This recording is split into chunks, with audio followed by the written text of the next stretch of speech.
እውነት ለማውራት እኔ በጣም እስልምና ሃይማኖት ላይ እንከን አለ ብዬ አላስብም። ሊኖርም አይችልም።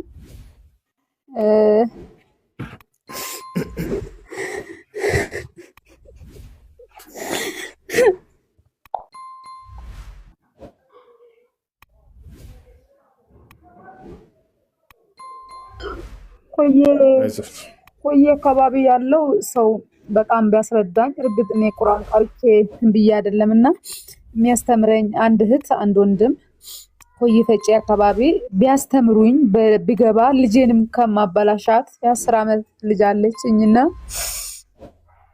ዘወትር ሁሌ ትጎተጉተኛለችና መጀመሪያ መማር ነው የምፈልገው። መልስ ይሰማል ድምጼ? ይሰማል። እውነት በጣም ከፍቶኛል። እኔ ታምሜ በነበረ ሰዓት አንድ ሙስሊም ካጠገብ ያልደረሰም የመደራረስ የሚባል ነገር የለም እና ሲገፉኝ ጭራሹኑ ሳልሆን በፊት ልክ መሆን እንደጀመርኩ ሙስሊሞች ግን ሰውን አትግፉ በቃ ማለት መመለስ ይችል ነበር። እኔ ታውቃለህ ኡስታዝ እና ብንማር ጥሩ ነው የምለው እና ሳንማር የሆነ ነገር ውስጥ የገባን ነገር ጸጸት ነው የሚሆነው እና የሚገፉ ሁሉም ባይሆኑም የሚገፉ ሙስሊሞች አሉና ምሳሌ አሁን የልጅ አባት እኔ ሙስሊም ሆኜ ነው ያገባሁትና ሃይማኖቱን ብዙም አላቅም ነበረ። ግን ሶላት በምተው ሰዓት ጸጉሬን ራቁቴን ረስቼ በመወጣ ሰዓት እቺ ካፈር እቺ እንደዚህ እያሉ በጣም እቺ እንደዚህ ፍታት እንደዚህ የሚባል ነገሮች ነበሩ። አንደኛም የገፋፋኝ እሱ ነው። እውነቱ ገብቶኝ አልነበረም እኔ የሆንኩት ነገር ግን ደግሞ ኢየሱስ ብዬ ሳለቅስበት ደረሰልኝ። ታውቃለህ ሰማል ድምጼ ሰማላ እና አሁንም ቢሆን ብማርና እንደ በፊቱ ቢያንስ ትዳሬን እንኳን የፈታሁት እንደዛ በሚሉ ተሰብስቦ በሚያወሩ በሚያሙት ሰውን እንትን በማሉት ነውና እንደዛ አይነት ሙስሊሞች ተቆጠቡ ነው የምለው። አንደኛ ነገር ሰው ራሱ ይገፋፋል። እውነት ሰው ራሱ ይገፋፋል። መመለስ የሚችል ሰው ይፈልግ ይሆናል የሚፈልጉት ይኖር ይችላሉና ማለ ለማቀፋኑ መራበደ እና አላህ የሚጠላ ነገር የለውም እንከን የለውም ብዬ ነው የማስበው። ግን በሰውም ግፊት ገብቻለሁ። አንድ ሁለተኛ ደግሞ ደርሶልኛልም ብዬ ነው የማስበው። አላህም ቢሆን እንትን ያለው እስልምና ላይ በጣም ብዙ ሰርቻለሁ። በጣም ማለት ሪያክሽን እያረኩ ሰርቻለሁ። በቃ ሙሐመድን እንትን እንደማይል እርግጥ አሁንም አያድንም ብዬ አስባለሁ። በእናንተማ አላህ ነው የሚያድነው ነው የምትሉት? አንድ አላህ ነው የሚያድነው አይደለም የምትሉት? ነቢያቶች አያድኑም በራሳቸው አምላክ ራሱ ነው የሚያድነው። ነቢያቶች በደንብ የሶላት ስርዓት የእንትኑ ስርዓቱ ዝም ብዬ ጃሂል ሆኜ ነው የኖርኩት። ከዛ በፊትም የእናት አባቴ በመሞት ምክንያት ሐረር ገብቼ ሃይማኖቴን ሳልከተል አልቀይርም ብዬ ያሳደጉኝ አካባቢ ላይ እንደ ጃሂል ሶላት አልሰግድም። ረመዳን ሲመጣ ብቻ ነበር ሶላት የሚሰግድ። አሁንም አንድ ኮየ አካባቢ ለነፍስ ብሎ እውነት ሃይማኖቱን የሚወድ አንድ ሙስሊም ካለ እንዲያስተምረኝ ወይም እንድታስተምረኝ መስገጃዎቼንም ምኑንም አውጥቼ እንትን ብያለሁ ይቆጥሩብሻል ስሉኝ አሁን ባው ሰዓት አቅም የለኝም። መስገጃም የሚገዛልኝ ልጄንም ቁርአን ቤት የሚያስገባልኝ ሰው ነው የምፈልገው። እኔ አሁን ከቤተሰብ ርቅ ያለውና ኮየ አካባቢ እዚህ ውስጥ ካላችሁ መቼስ በቲክቶክ ብዙ ያቁኛል፣ ብዙ ሰው ያቀኛል። ሀያቴ ጌታ ልጅ በሚለው ቲክቶኬ በዚህ ቲክቶኬ በጣም ብዙ ሰው ያቀኛልና እኔ ሃይማኖቴን ወደዋለሁ ግን መዳን ስላልቻልኩ ነበር። እንደገና የሰው ግፊት ስለነበረ ነው። ኡስታዝ ይቅርታ ሰዓት ወሰድኩ። ስሜት ለምሳሌ አይደለም አንቺ ለራስሽ ነው የምትይዥው። አሁን ጥያቄዎችሽን ስላስተናገርኩሽና ስለተመለሰልሽ ነው። አይ የቀረኝ ጥያቄ አለ የምትይ ከሆነ ደግሞ ጠይቂ። አይ አሁን መያዝ አልፈልግም መቆየት እፈልጋለሁ ካልሽ መብትሽ ነው። እኔ ግን የምጠራሽ አሁን እንድትይዥ ነው። ምንም የቀረሽ ጥያቄ ያለም ስትጠይቂ የነበረው ተመልሶልሻል። ሌላ ጥያቄ ነገር ግን እኮ ኢየሱስ ክርስቶስ በጣም ወዷለሁ። እንዴት ከውስጥ ሊወጣ ይችላል? ግን ኢየሱስ ክርስቶስን እኛ በጣም እንወደዋለን እኮ አዳምጪ።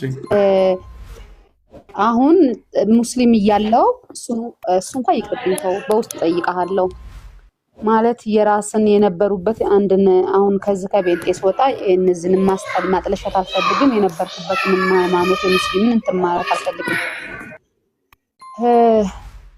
ለነገሩ ብጠይቅም ችግር የለውም ለአዳማጥ ሌላ ነገር እንዳይመስለው ችግር ያለው አይመስለኝም ሙስሊም እያለን ክርስቲያኖችን ሰላም አትበሉ ይባላል ሙስሊሞች ግን በጣም በፍቅር ነው የሚወዱን እሱ ነገርስ ምንድነው እኛ ሰላም ማለት አልተከለከልንም ችግር የለውም ሰላም ማለት አልተከለከልንም ችግር የለውም ሰላም ማለት ይቻላል አንድን ክርስቲያን ባገኘው መንገድ ላይ ሰላም አደርክ እንዴት ነህ አይሰማም አይሰማም ይሰማል እሺ ከተሰማ እናዳምጥ እሺ እኛ ሙስሊሞች የሌላን እምነት ተከታይ ሰላም ማለት አልተከለከልንም ሰላም ማለት እንችላለን ያ ነው ለምሳሌ አንድ ክርስቲያን መንገድ ላይ ባገኝ ሰላም ነህ ወይ ሰላም አደርክ ሰላም ሁን ብዬ በሀገሬ ቋንቋ እንደፈለግኩ አናግረዋለሁ ችግር የለውም ገብታችኋል አላህ እንዳውም በቁርአን ላይ በሱረት النور ላይ ሲናገር ያ ችግር የለም ይቻላል አይከለክልም እሱ ጨብጠን አክፈን ሰላም ማለትም አይከለክልም ነገር ግን ምናልባት እንዳውም ከተፈለገ መጽሐፍ ቅዱስ ላይ ማንም ሰው የክርስቶስን ትምህርት የማይከተልን ሰላም እንዳትበሉት ተብሏል ቤታቸውም እንደ እንግዳ አድርጋችሁ እንዳትቀበሉት ተብሏል መጽሐፍ ቅዱስ ላይ ማይክ ከፈለግሽ እሱን አሳይሻል ያላየው እሱ ሁሉም እንድድን ዘንድ ወደ ክርስቶስ ጥዋቸው ምለው ነው ተላየው ማላቀው በእኛ ግን ሰላም እንዳትሉ ሁሉን ያደኩትና ሰላም ለምደው ምጫጫቸው ምናምን ማቀፍ ያለብን ስላደኩ ነው ለዛ ነው ይታይሻል አይደል ይሄ ይታያል አይደል ይታይሻል ማለት ምን ላይ ነው ይሄ መጽሐፍ ቅዱስ ምን መጽሐፍ ቅዱስ ላይ ነው ሁለተኛ የዮሐንስ መልእክት ምዕራፍ 1 ቁጥር 10 ላይ ምን ይላል ማንንም ወደ እናንተ ቢመጣ ይሄን አይደለም የኦርቶዶክስ አይደለም ይሄ የሁለታቸውም የጋራ ነው የዮሐንስ መልእክት ነው ገርላት አይደለም መጽሐፍ ቅዱስ ላይ ነው ሁለተኛ የዮሐንስ መልእክት ምዕራፍ 1 ቁጥር 10 ላይ ምን ይላል ማንንም ወደ እናንተ ቢመጣ ይሄንም ትምህርት ባያመጣ በቤታችሁ አትቀበሉት ሰላም አትበሉት ይላል አይሽ ሰላም አትበሉት ቤትሽን ቢመጣ መቀበል አይቻልም ማንንም ወደ እናንተ ቢመጣ ይሄንን ትምህርት ባያመጣ በቤታችሁ አትቀበሉት ሰላም አትበሉት ሰላም ብትይና በቤትሽ ብትቀበዩ የኃጢያቱ ተከፋይ ትሆኛለሽ ቀጥሎ ምን አለ ሰላም የሚለው ሰው በክፉ ስራው ይከፈላልና አለ አይሽ ስለዚህ ይሄ ነገር የተከለከለው ክርስትና ነው እሺ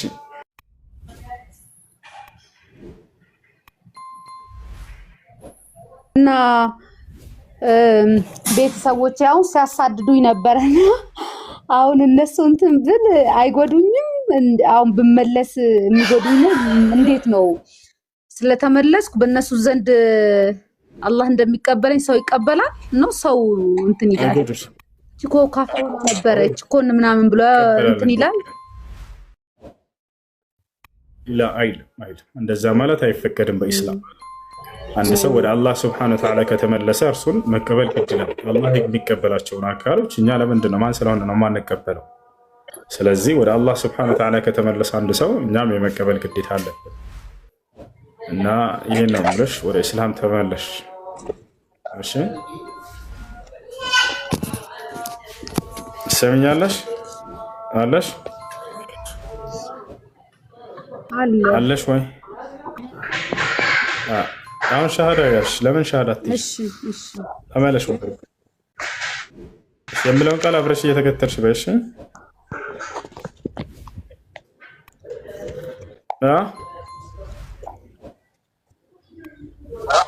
ምን አልከኝ ይሰማል የምለውን ቃል አብረሽ እየተከተልሽ በይ ሻሃዳ ያዥና ወደ ሃይማኖት ወደ እስላም ተመለሽ አንቺ አይ እኔ ማለት በደንብ ማጣራት ፈልጋለሁ ወደዛና ወደዚህ እንዳለን በደንብ ላጣራ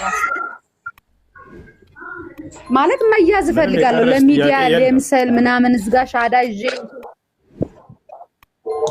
ለምሳሌ አይደለም አንቺ ለራስሽ ነው የምትይዘው አሁን ጥያቄዎችሽን ስላስተናገርኩሽና ስለተመለሰልሽ ነው አይ የቀረኝ ጥያቄ አለ የምትይ ከሆነ ደግሞ ጠይቂ አይ አሁን መያዝ አልፈልግም መቆየት እፈልጋለሁ ካልሽ መብትሽ ነው። እኔ ግን የምጠራሽ አሁን እንድትይዥ ነው። ምንም የቀረሽ ጥያቄ ያለም ስጠይቅ የነበረው ተመልሶልሻል። ሌላ ጥያቄ ነገር ግን ያለሽ እኮ ኢየሱስ ክርስቶስን በጣም እወደዋለሁ። እንዴት ከውስጥ ሊወጣ ይችላል? ግን ኢየሱስ ክርስቶስን እኛ በጣም እንወደዋለን እኮ አዳምጪ። ኢየሱስ ክርስቶስን በአላህ ስም ላለው የምንወደው የለም። በጣም ነው የምንወደው። ክርስቶስን መውደድ አንዱ የእምነታችን ግዴታ ነው። ክርስቶስን መውደድ በእስልምና ፈቃድ ሳይሆን ግዴታ ነው። ገብቶሻል? ውዴታ ማለት ግን ምን እንደሆነ ትርጉሙን ልናውቀው ይገባል። ኢየሱስ ክርስቶስ ምን አለ መሰለሽ መጽሐፍ ቅዱስ ላይ ብትወዱኝ ግን ትእዛዜን ትጠብቃላችሁ ብሏል አይደለ?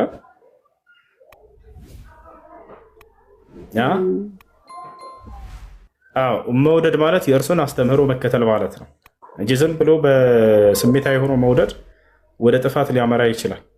እኔ ስለወደድኩት አንድን አካል ያን አካል ከሚገባው ክብር በላይ ከሰጠሁት ይህ ውዴታ ይባላል። ነቢዩ ሰለላሁ ዐለይሂ ወሰለም እንወዳለን ብለው አንዳንድ ሰዎች እርሳቸውን ወደ መለኮት ከፍ አድርገው የሚለምኗቸውና የሚጠሯቸው ሰዎች አሉ። እነዚህ አይወርዳቸውም ብለን ነው የምናምነው። ውዴታ ብሎ ማለት ያ የወደድነውን አካል ምን ይፈልጋል፣ ምንድነው የሚያዘን የሚለውን መከተል ነው። ክርስቶስ ታዲያ በመጽሐፍ ቅዱስ ላይ ብትወዱኝ ትእዛዜን ትጠብቃላችሁ ካለ በኋላ እርሱ እኔ አምላካችሁ ነኝ እናምልኩኝ ብሎ አላስተማረም በፍጹም። ይልቁንስ አምላክ እንዳለውን ያስተማረው አምላክ አለው ብሎ ማመንና ያን እርሱን የላከውን አንዱን አምላክ የአብርሃም የይስሐቅ የያዕቆብን አምላክ የክርስቶስን አምላክ አንዱን አምላክ የሚያመልኩ ሰዎች ናቸው በትክክል የሚወዱት። ነገር ግን እርሱ ያላስተማረውን ትምህርት አዲስ ትምህርት አምጥተው እርሱን እንደ አምላክ አድርገው የሚያመልኩ ሰዎች በፍጹም አልወደዱትም፣ ጠሉት እንጂ። ታቻለ እርሱ ያላስተማረውን ትምህርት አዲስ ትምህርት ፈጥሮ መከተል የክርስቶስ ጠላትነት መገለጫ ነው።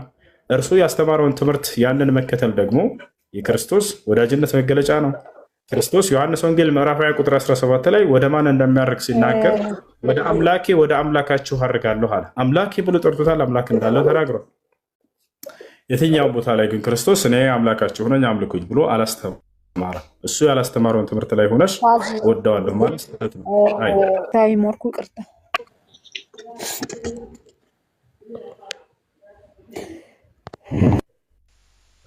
እሺ መርሐባ።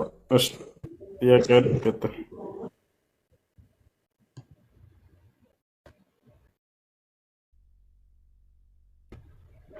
ሰላም አለይኩም።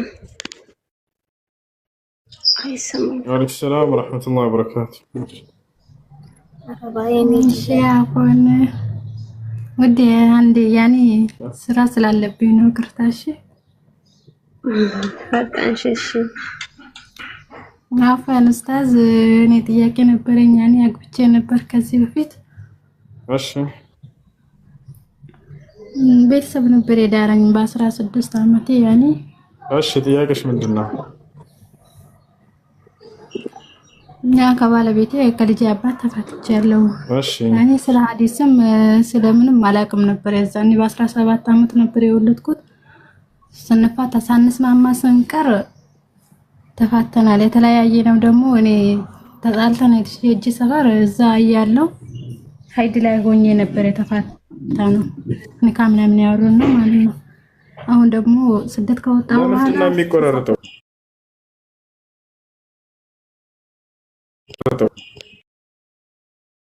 ሱብሓነሁ ወተዓላ ቁል ኢኒ ኡሚርቱ አን አዕቡደ አላህ ይላል። እኔ አላህን እንድገዛ ታዘዝኩኝ በላቸው ሙሐመድ ይላል። አላህን በብቸኝነት ቁል ኢነ ሶላቲ ወኑሱኪ ወመሕያየ ወመማቲ ሊላሂ ረቢል ዓለሚን ይላል። ሙሐመድ ሆይ ስግደቴም፣ መስዋዕቴም፣ ህይወቴም፣ ሞቴም ለዓለማቱ ጌታ ለአላህ ብቻ ነው በላቸው ይላል። ፈሰሊ ሊረቢከ ወንሐር ይላል። ሙሐመድ ሆይ ለእኔ ለጌታህ ብቻ ስገድ፣ ለእኔም ብቻ ሰዋ ይላል። ከአላሆች ለሌላ አካል መቃብር ላይ የተሄዱ ለሸኾች እየተባለ የሚሰዋ ነገር ይህ ባዕድ አምልኮ ነው። ኢስላም አያጸድቀውም በፍጹም። አይ ለጥያቄ ያለሽ? እሺ ልቀጥል? ይቅርታ ቀጥይ።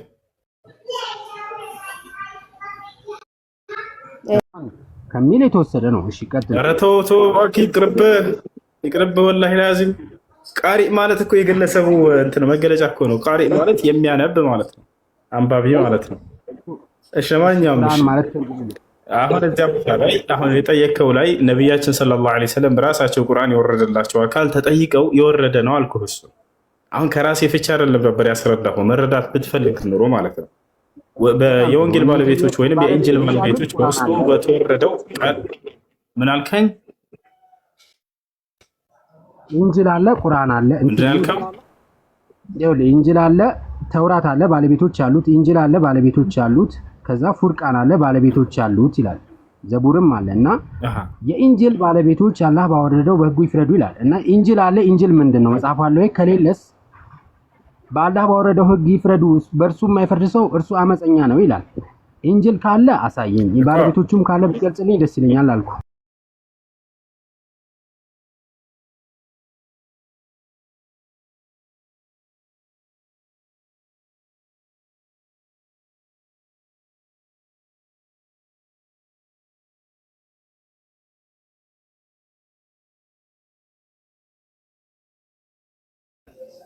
እና ስለዚህ አንተ ምን ትፈርዳለህ? ምን ትላለህ? ብለው ጠየቋቸው።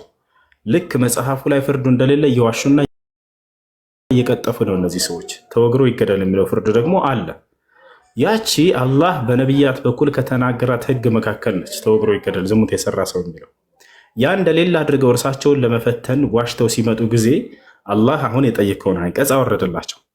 ወሊየሕኩም አህሉል ኢንጂል ቢማ አንዘለላሁ ፊሃ፣ የኢንጂል ባለቤቶች በውስጡ አላህ ባወረደው ፍርድ ይፍረዱ። አለ አይደለ እንደዛ ህጉ ውሸታሞች እያለ አላህ እያጋለጣቸው እያዋረዳቸው ገብተዋል። እስከዚያ ዘመን ድረስ ያች አለችና አልተሰረዘችም። አሁንም ድረስ አለች። ዝሙት የሰራ ሰው ተወግሮ የሚል ህግ አለ መጽሐፉ ላይ። ኢንጂል የተደማመጠ የጠየቁ አጭር ጥያቄ ነበር ብዬ ነው ሁሱዬ። ኢንጂል አለ፣ ባለቤቶች ያሉት። ኢንጂል ምንድነው? ባለቤቶቹ ማን ተብለው ይጠራሉ ብዬ ነው የጠየቁ። ጥያቄ ያለው ሳለ ሌላ ያላ ነዝለውታል። ኪታቡ የለም፣ የኢንጂል ባለቤቶች የሉም። ሰላም አለይኩም አለ ጥያቄ ያለው ሰው አድሚን አለ የለም? ወአለይኩም ሰላም ወራህመቱላሂ ወበረካቱ። እሱ ጥያቄ ነበር እንጂ ይህ አንቀጽ የወረደበት ምክንያት በነብዩ ሰለላሁ ዐለይሂ ወሰለም ዘመን ነው እያልኩ እየነገርኩ እርሳቸው ተጠይቀው እዛው የተመለሰ ጥያቄ ነው። ላሳየ ባለቤቶቹ አሳይኝ። በዚያ ዘመን በነብዩ ሰለላሁ ዐለይሂ ወሰለም ዘመን የነበሩትን ሰዎች ነው ማሳይህ ወይንስ ምንድን ነው? መስማዕ ከላሚ አይ ጥያቄ አለ። ቀጥል። እሱን የጥያቄ ነበረኝ እኔ በእንትን ጉዳይ ነው። አንድ ሁለት ጥያቄዎች አሉ። የመጀመሪያ ጀዛሃላ ኸይሩን እያስተማራችሁ ያላችሁት ክርስቲያኑን ብቻ ሳይሆን ሙስሊሙንም ነውና ስለ ዲናችን የማናውቀውን ብዙ አስተምራችሁናል። እርሜና ጤና ይስጥልን ነው የምንለው። እኔ ጥያቄ በኒካ ጉዳይ ነው።